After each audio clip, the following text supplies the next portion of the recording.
Morning, ladies and gentlemen. Morning, ladies and gentlemen. Looky here. Oh, what is going on? Look at it. Oh, look at who all came to say hello this morning. Everybody's come down here. Even this funny-looking guy, huh? What's up, buddy? Huh? How are you? Yeah, huh? Oh, yeah. That feels good, huh? For some reason, this guy likes that. He also likes this here. Oh, yeah. Oh, he also likes his throat rubbed, huh? They all just as I'm down here doing some work this morning, ladies and gentlemen. Yeah, we're getting rid of this tomorrow here. Uh, uh, Property preservation. We're going to have a little property preservation, a little follow up tomorrow. I'm going to do a little section, but as you can see, all this is being cleared out. Let me walk over here. This is what I call staging. And this goes back to my QC policy, ladies and gentlemen, because while you're negotiating everything, you actually have a crew at the property doing what I've been doing for the last 5-6 days. Actually, it's been a lot longer than that.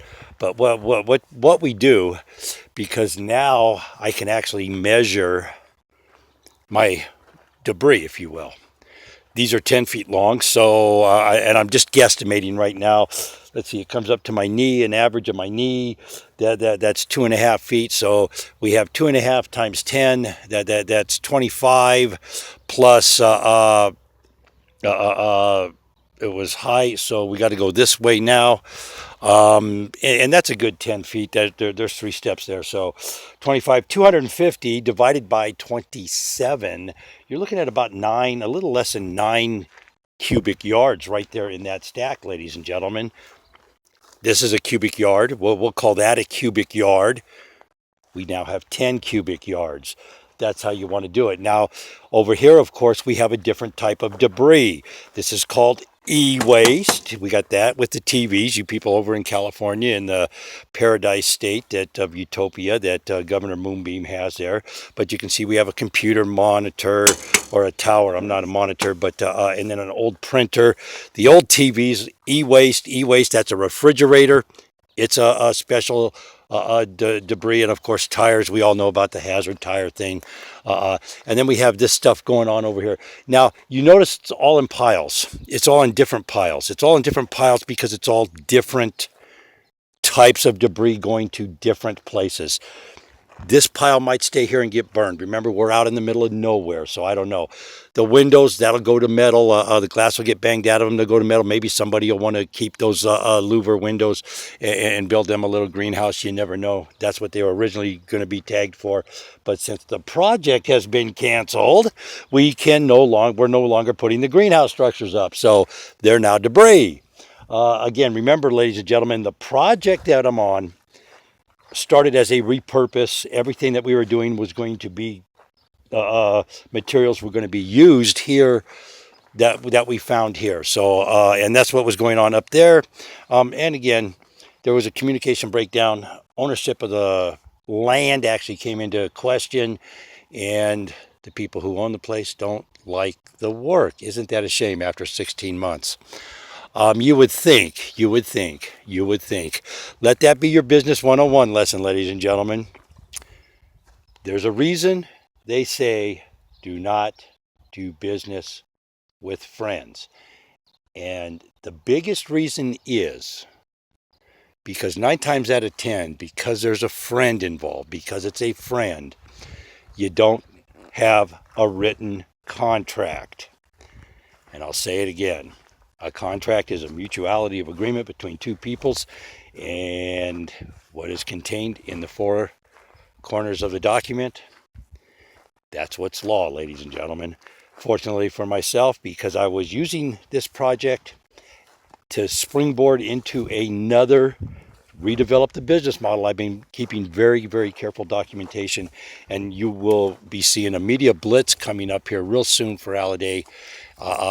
Maybe a little change on the name. We're probably going to drop the LLC and just go with Alladay, but who knows? I might go back to organic farms. We never know. What did they say about the grass being greener on the other side of the fence? Could it be because there is no grass on that side of the fence? It's all on this side of the fence. Hey. But check it out, ladies and gentlemen. Check it out. They come over, they itch. Do you guys need to be scratched? Huh? Oh, it's okay. It's okay. You want to be scratched, huh, buddy? Here. Huh? It's okay.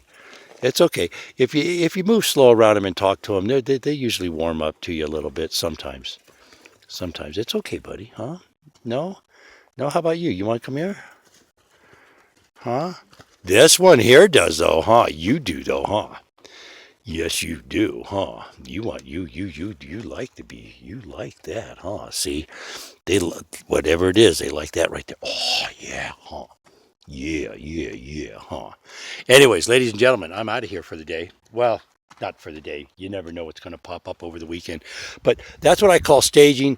That is how you're able to negotiate solid numbers. So you, as a labor, doesn't get burned. And again, I want everybody to stop and think about this for just a minute, ladies and gentlemen. Hang on here. I'm going to look at you now. We're going to look and talk and walk and talk. I think I can do that and chew gum at the same time. I don't know. I don't know. But stop and think about something for just a minute. The biggest issue in property preservation right now, come on, let's tell the truth. It is the independent contractor employee scenario. It's the white elephant in the room that nobody's talking about. Nobody's talking about it, ladies and gentlemen, and it needs to be discussed. A uniform QC policy throughout the entire industry generates just that, because on day two, you are negotiating terms.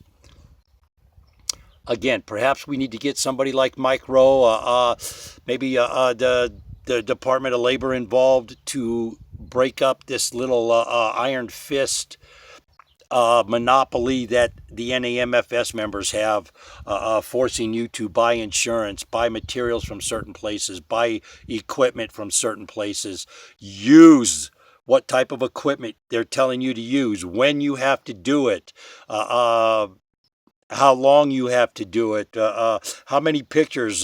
They give you training manuals. You have training on the websites of these companies. Come on. You're an employee without benefits. And keep in mind, ladies and gentlemen, for those of you that are not paying yourself, if you're in business, if you have a business license and you don't write yourself a check at the end of the week, you are cheating yourself so big time, because nothing is going into Social Security. Nothing is going into workman's compensation. Nothing is going into unemployment insurance. Nothing is going into Medicaid. Nothing is going into you. And that is why this employee, independent contractor issue is such a big deal in the industry, ladies and gentlemen. Just stop and think about it. Just stop and think about it. If you're negotiating the numbers on a contract, on a trash out, on day two, you're in business, baby. You're in business.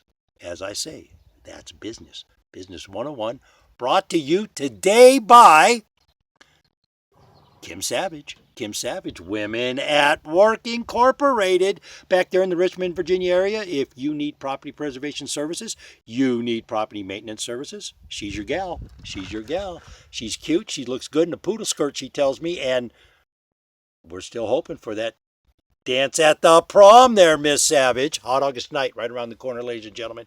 It is a good time. If you're an automobile enthusiast, if you like history of the automobile, they got the greatest automobile museum, the greatest car show in the world. Hot August nights coming up, ladies and gentlemen.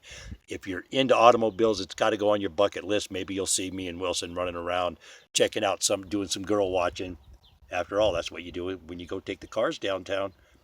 Girl watching. Hey, let's have a great day, ladies and gentlemen. Let's all be safe out there, huh?